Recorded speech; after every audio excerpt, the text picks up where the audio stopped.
and good day. My name is Jürgen Steinmetz from eTurboNews, and this is a breaking news update.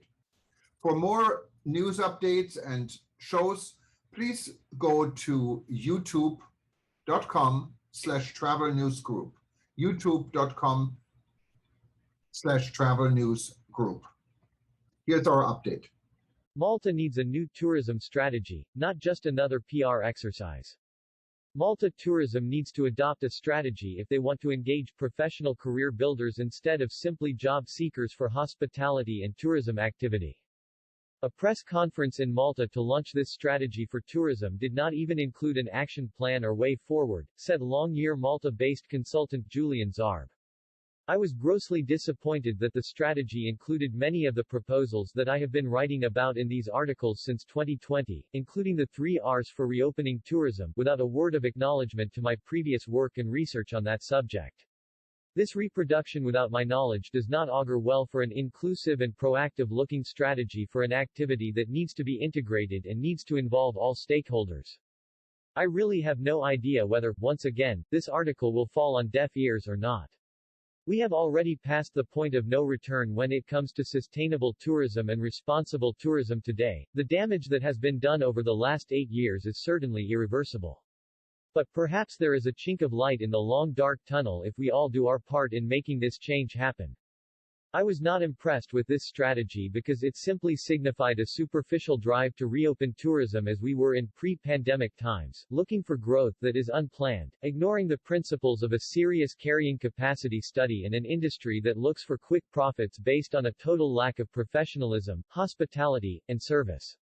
One can see just how the industry thinks right now. In the middle of this pandemic, we are back to packing people into outlets, without any social distancing, no masks, or other protocols to observe utter irresponsibility.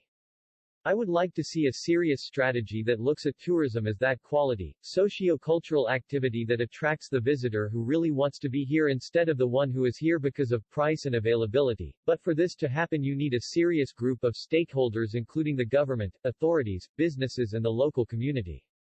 Recommendations for a better investment in Malta tourism. My recommendations from now on are going to be very simple, generic, and plain. If there is any interest whatsoever for anyone authority, politician, or stakeholder who wishes to know more about the methodology or way forward for such a recommendation, then we can discuss that together in more detail.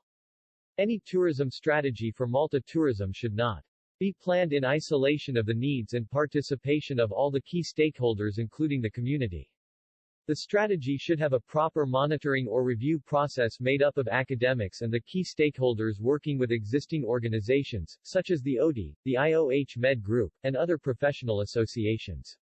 An intergovernmental group needs to be set up again, as it was about 15 years ago, to control building and development work and other infrastructural projects that can harm tourism. Finally, the strategy needs to be long-term. 9 years can hardly be described as long-term, and should look for real quality and not a superficial sense of quality.